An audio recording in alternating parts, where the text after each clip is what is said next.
We're looking at the impact of Rome on the church. And at the background, the Roman background of the church, because the church comes into being. Jesus is born in the Roman Empire, during the Roman Empire. Jesus is born during the reign of Augustus, the first Roman emperor. We looked earlier at the impact of Greek civilization. And so both Greek civilization and Roman civilization come to bear in providing the background, the full and complete background for the church. Both do. Because Jesus is born in a Greek-speaking Hellenistic world, Hellenistic society. And yet it is the Roman government that controls Palestine and the area where the gospel is preached. And so both are involved. It is often said in a simplistic way, as people compare Greeks to Romans, the Greeks had the brains and the Romans had the drains. Of course, what is meant by that is the Greeks were noted for their wisdom and their mental acuity, and the Romans were noted for their engineering skills and that which they produced. Well, of course, if we talk about building drains, we must realize that takes a great deal of engineering skill and that a great deal of understanding in order to do that. And that the Romans could not have built their drains probably without much of the understanding that had come from the Greeks, and all of these things came together because the Romans borrowed heavily from Greek civilization as they borrowed from Etruscan civilization. The Romans did have an ability to put it into use, to put it into practice. They had the ability to bring a society together into a great unity and to make it function, to make it work. And work it did for centuries upon centuries. The Roman Empire itself lasted for 1,500 years. The Roman civilization altogether for 3,500 years. That's a long time. We want to look in our study today at the impact of Roman technology on Christianity. And really what I want us to see, though, is the wise plan of God. And we as Christians approach this not just from a scientific historical standpoint, but as Christians we look at it and look for the hand of God, and we see that God ordained things, and God enabled people to do things. And we can see the purpose of it all. And that's what we want to look at tonight. First of all, let's start with Roman roads. And we're going to look at a number of different categories of Roman technology. Roman roads. We think of the Romans, we think of their highways. There's an old saying, all roads lead to Rome. Well, in one sense of the word, all roads led from Rome. Because Rome was like a hub. And out of this hub, there were highways that spread throughout the empire. Very good highways. And they have a history, and they have a story. The Romans knew how to build roads. They would dig trenches, sometimes as much as 30 feet deep, for a roadbed. Much more, I think, than what is done for interstate highways today. And they would fill these trenches with rocks and rubble, and sometimes concrete. And then they would build the surface on top of that, using flat paving stones. Today, as you ride over old Roman roads, it's a little bit rough, but you have to understand those roads are over 2,000 years old, many of them, and they were much smoother back then, before the chariots dug their ruts in them. The first road that was built in 312 BC, and it's called the Appian Way. Now, the Appian Way is mentioned in the Bible. It's mentioned in the 28th chapter of the book of Acts, verses 14 to 16, because the Apostle Paul, when he made his trip to Rome after a long, arduous sea journey, which he experienced shipwreck, if you remember, finally arrived in Italy, comes up from Puteoli, which is modern Pozzuoli, along the Appian Way, and stops at an inn along the way and meets with Christians there and goes on into Rome. So you have the account in Acts 28. The Appian Way was the very first highway, and it was built from Rome to Brundisium, today the city of Brindisi. It's a port city on the Adriatic, and it's the connection to Greece. From there the ships could go to Greece, and they still do. If you take a ferry from Italy to Greece, you'll leave from Brindisi and you'll arrive at Patras. Now, this highway was built in 312 for a reason, because at that point The Romans had subdued all of South Italy. They had put down the Samnites, the Campanians, and the Greeks in South Italy, and they had control of South Italy. And one of the reasons that they wanted South Italy and fought a 50-year war to gain control of South Italy is that they would have access to the ports, because now they were really beginning to get interested in trade, and this would give them a connection to trade to the east. It would also enable them to march their troops along the Appian Way. And the troops could be moved from Rome to the port and shipped then by boat across the sea, as they would be beginning shortly thereafter a campaign, a few years thereafter, a campaign to subjugate the east. They knew probably that it was coming, and they would need to be able to move troops into Greece and into Asia Minor and so forth, and they will do that later. And the highways were very good for troop movements as well. Now, it's kind of interesting why it's called the Appian Way. It was named for a censor by the name of Appius Claudius. You see, as the Roman Republican Constitution was set up back in the 6th century BC, it allowed for a number of magistrates, and one of them was the censor. There were 2 of these censors elected for 5-year terms, and they served together for 5 years.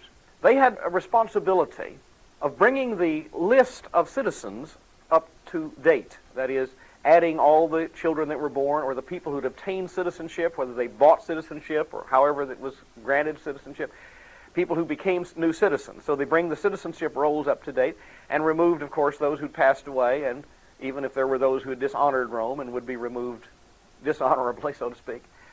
And hence we get our word census from that, from the work of the censor. They also were responsible for determining who was and who was not qualified to stand for public office. Now, we might put it in modern terms and say they could blackball you.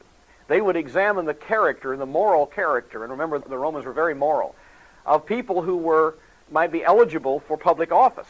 And if they found some blemish in their character, they would indicate that they would not be eligible. So they had to pass the censors before they could stand for consul, praetor, quaestor, any office, eventually going into being a senator. Hence we get our word censorship from that particular function of the censor. And a third responsibility of the censor was to let public contracts. They had the responsibility of determining who would build a temple, let's say, or a public building, a law court building, or an aqueduct, and of course roads, or sewers, or whatever. All these things we'll be talking about tonight. And so they let the contract for the building of this highway in 312 BC, and it was sponsored by the censor and approved by the censor, Appius Claudius. He pushed for it. Hence it wears his name, the Appian Way. You can go out along the Appian Way today, you can drive along it, and you're actually driving along a highway that's over 2,000 years old. The original pavement is still there. You can see the various tombs of the Romans along the way outside the city. They couldn't bury in the city. There are tombs out there, and even the Christian catacombs. We'll talk about those later. It's a fascinating journey to go along the Appian Way today. And then there were other highways. The Flaminian Way, the Aurelian Way. They were named sometimes for generals, sometimes for censors, sometimes for emperors, but these highways began to be built until there was a whole network, a whole system of highways going all over the empire. I remember seeing a mile marker, and there were mile markers every mile along the way, in Austria, marking 1,000 miles from Rome. Those mile markers can still be found today. Sometimes they're picked up by farmers and incorporated into barns or fences or something like that, and you can go along and see how they used concrete and just use them as building material. Now, how does this impact Christianity? Well, the same roads that would carry the traders and facilitate trade with Rome, the same roads that would carry the soldiers as they went out to conquer and extend and expand the Roman Empire until they had the whole Mediterranean world under their control, those same roads carried missionaries and facilitated the spread of the gospel because they connected the major cities, and the apostles and the other early missionaries went along those Roman roads. And it made possible much quicker, safer movement and travel of these missionaries.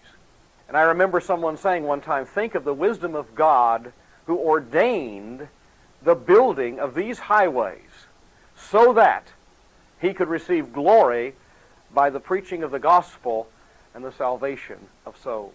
The Roman roads played a major role in the propagation of the gospel and the evangelization of the Roman world. We move to a second matter of technology, the famous Roman aqueducts, that which leads water. An aqueduct was a structure usually above ground, frequently supported on arches, beautiful arches. Some of them are just tremendously beautiful, like the one in France that's called the Pont de Gare, that carries water about 50 miles into the city of Nîmes, the Roman colony of Nîmes. On top of this would be a channel, a pipe. It would be covered over, and the water would flow through this pipe. It would flow from high elevation to low elevation. It would start in areas where there would be fresh water supply, and then flow into the cities. Now you might say, well, that's good as long as you're flowing from a mountainous area where you pick up this wonderful, clear mountain water into the city. What happens if it's got to flow uphill? Well, they even thought of that. They had a dip in it, kind of like you would see a trap in your plumbing, and the water would go down into that trap, and that would build up enough pressure that it would push it up, and it would then flow on from there. And the water did get eventually into the cities. When it crossed one's property, the individual who owned that property was responsible for maintaining the aqueduct on that property. He didn't have to build it. That was done at government expense, but he had to maintain it, and that cut down the government budget. And they were very proudly maintained these aqueducts. Some of them went hundreds of miles. Many of them were named for Roman emperors, like Marcus Aurelius or Claudius. And you can see the pipes in Roman museums today bearing the names of those emperors who commissioned the building of those aqueducts. And the ruins of those aqueducts are standing at various places. I mentioned the one in France. There's one in Segovia in Spain. You can go all over the Roman Empire. You'll find many of them in Italy, some of them just sometimes standing out in a field. There were 14 aqueducts coming into the city of Rome, 14. And it is said that at the height of the Roman civilization, which would be the 2nd century A.D., after the time of Christ, in the 2nd century A.D., the population of Rome was somewhere between 1 and 1.5 million people. And it is said that there was enough pure, drinkable, clear, sparkling mountain water that each citizen in Rome would have at his access for every day 168 gallons of water. 168 gallons of water per person per day. Interesting that the fall of Rome really occurred when the aqueducts were cut in the 6th century by the Germans. On one day they cut all 14 of them. Only one was ever restored. That's the one that supplies water to the Trevi fountain. Now, how did that impact the church? Well, you know the gospel went to cities. And it was in the cities that we find Paul preaching and the other apostles preaching. If you preach in the cities, you have a large gathering of people, the opportunity for the gospel to spread faster because of the concentration of people in these cities. And you can't have cities without a water supply. When you think about it, the water supply made possible these large cities and the coming together of people in a concentrated area where they would be a receptive audience, a ready-made audience for the missionaries and for the preaching of the gospel. And neighbors could spread the gospel to their friends in that way and share the good news of Christ. Well, then let's talk a little bit about the sewers themselves. We think about the Roman sewers. And sewers are very important because, again, how can a city exist without a sewer system? To remove waste material, but also to drain areas that are swampy. For instance, the first sewer that was built was the Cloaca Maxima, which is still there, by the way, and it dates back to 600 B.C., or at least parts of it are still there to be seen. 600 B.C. Probably the Romans gained the technological knowledge to build this sewer from the Etruscans. But the Cloaca Maxima was used to drain what is now the Forum. That was a marshy area that was not suitable for habitation. Once it was drained, the Forum, which lies in a low area between 3 of the 7 hills of Rome, became the location of the government. And there you'll find the Senate building, which is still standing, the original Senate building, and you find the temples, and you find the law court buildings, public buildings, and other activities, commercial activities sometimes going on there, especially in the basilicas. So it was really a center of civic life in the Forum. It was drained by the sewer. And so again, you can see how that would provide a suitable environment for people to live, and hence for the propagation of the gospel. And then the Roman baths. That was just traditional with a Roman. They would go to the baths every day. And in Rome, in the city of Rome itself, there were 114 bathhouses. Every Roman city had at least one, usually one public bath, and then some that were privately owned. And in the bathhouse, one would find a swimming pool. You would find a cold water bath, a frigidarium. You would find a lukewarm bath, the tepidarium, and you would find a hot bath, the caldarium. But there would be exercise rooms, place where you could get a massage. There would be a library where you could read. There would be maybe restaurants. Usually there were sleeping rooms upstairs. So it was more than even a health spa, a health club, whatever. It was a social event where you could go. The baths were wonderful. They were powered by these aqueducts. And that was a part of the Romans' everyday life, was to go to the baths. And because they were built in such a way that they were so well insulated to prevent condensation, that hot steam and everything, they were built very solidly, and that's why many bathhouses have survived intact to this day. So they would contribute also to health and to hygiene, and certainly, again, to large cities. But they also provided, and many of these technological accomplishments will provide opportunities for people to meet together. You're in the bathhouse, and you're sitting there enjoying the steam bath or whatever, you have a chance to talk to the people who are there and discuss. And so what a wonderful time for Christians to discuss the gospel and to share their faith with the people who've come to the bathhouses. Probably many conversions, as far as human instrumentality is concerned, might owe their origin to conversations in a bathhouse. There's an interesting story, it may be apocryphal, about the Apostle John. It's not biblical, but it's a story that was told about John. You know that on the cross, Jesus did turn to John and say to him, "Behold your mother," with reference to Mary, and the idea was, as Scripture says, that John was to take care of Mary after Jesus' death, burial, resurrection, and to Mary, "Behold your son." Now the tradition says that John went to Ephesus in Asia Minor and looked after Mary there until Mary passed away.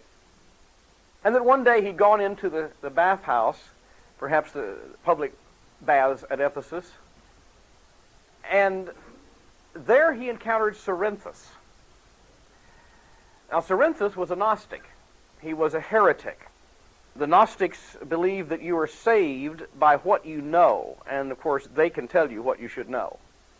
And one of the things that you know is that Jesus didn't come in the flesh, and everything that is fleshly is evil, and there's this dualism, this good God versus bad God, who are equally powerful. And so you get into Gnosticism, and there are many, many points of Gnosticism that are false and contrary to biblical teaching. So of course you find John, particularly in the letters of John, writing against Gnosticism. At any rate, supposedly, Cerinthus walked in the bathhouse. John said, "Let's get out of here before the bath falls in on us," because Cerinthus the heretic has just walked in. And supposedly John ran out into the streets absolutely stark naked in order to get away from Cerinthus. Now that may or may not have happened. But the bathhouses did provide a place where people could meet and discuss issues. The Roman Forum. Well, I talked about the original Forum, which was the center of political and religious and commercial activity. But understand that all the cities in Rome were miniature Romes in the empire. They were patterned after Rome. Where the Romans took over in the Hellenistic world, they took existing Hellenistic Greek cities and took the basic design of a Greek city, which was kind of the grid plan of streets intersecting at right angles. But they will modify, they will make modifications. You can always go into a Greek city and look at where the archaeologists have worked, and you can see the modifications that the Romans made. And they will always add their touch by building certain buildings that were distinctly Roman.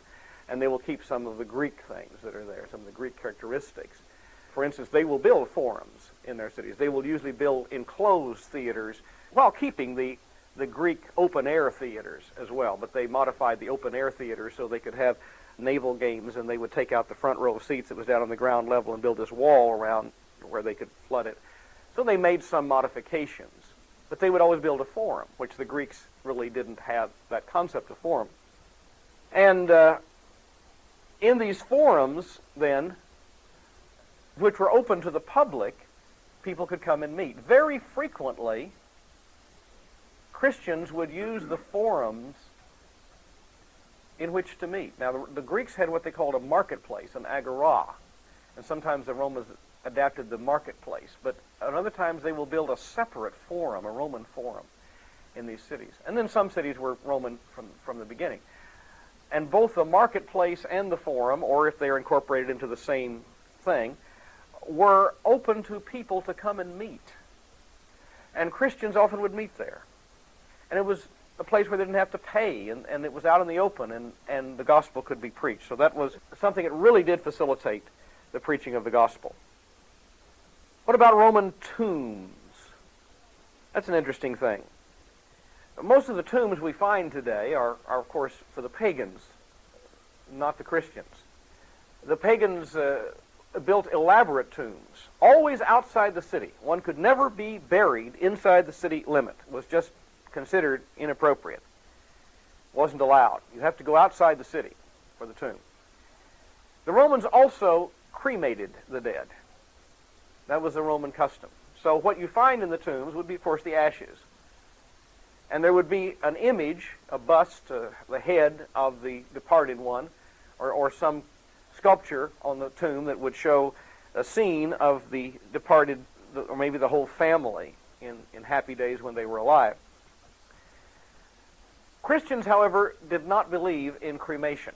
They did believe in the imminent coming of Christ and the belief that the body would be raised, and they didn't want to desecrate the body by cremating it. Of course, we realize now Jesus didn't come just immediately.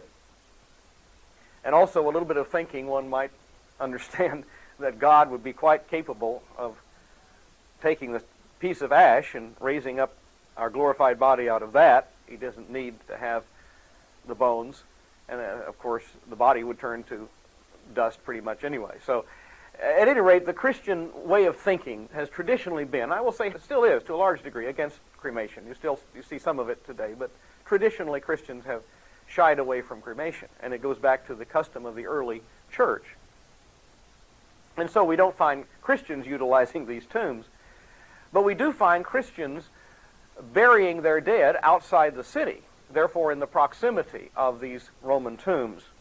And as they would bury their dead, they would dig down in the ground, and because ground and real estate was very expensive, what they would do, they would dig layers so that one would be buried on kind of a shelf, and then they would go down under that and dig another layer and another layer and another layer until you'd have several layers, and these bodies would be stacked on top of each other in just a little shelf for each body.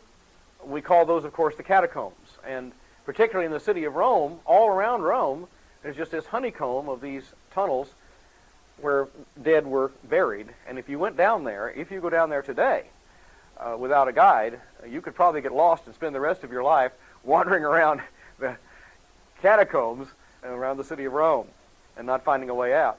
Now, during the time of persecution, the catacombs were a convenient place to hide from Roman soldiers.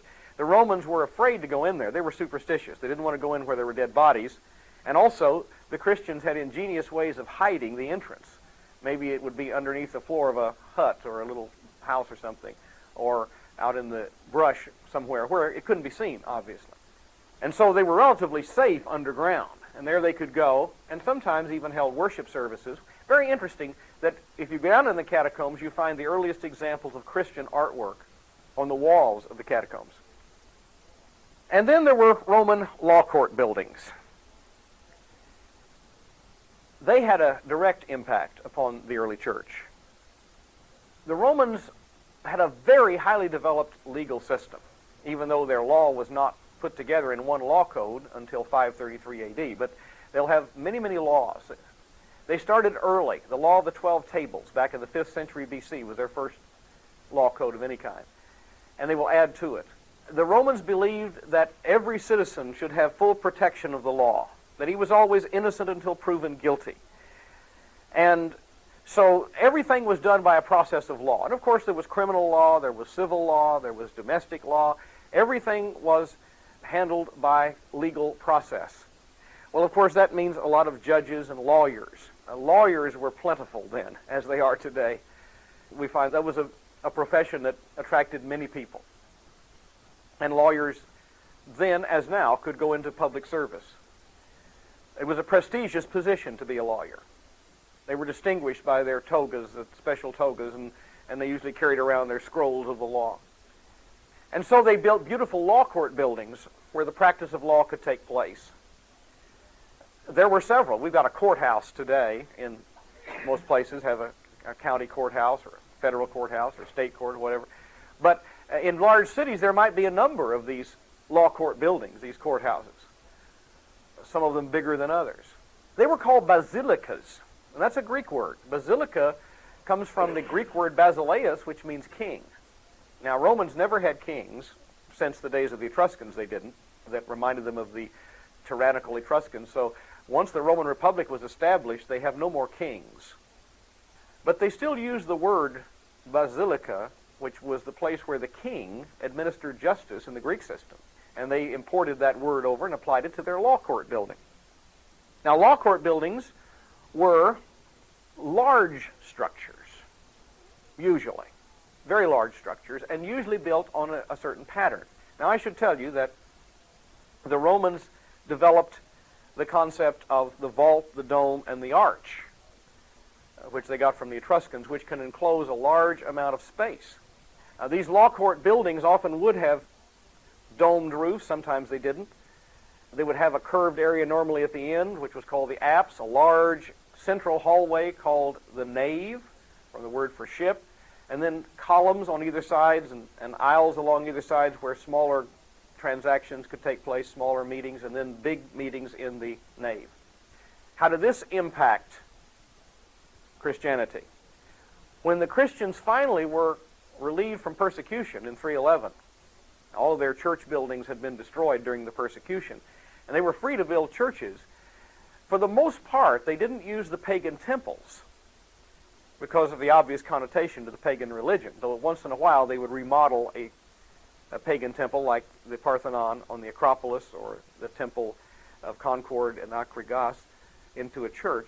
But for the most part, they used the basilica form because it had no connotation with the pagan religion, and it served their purposes very well. So the early churches, you see the early churches of the 4th century, the 5th century, the 6th century, they are basilica churches, and they take the very architectural form of the basilica. And so Roman technology, in various ways, impacted the development of the church. And the point is, we can see that not only did God receive glory by simply giving to man the ability and the wisdom and the skill to do great things, but that these skills were used to facilitate the preaching of the gospel and the development of the early church.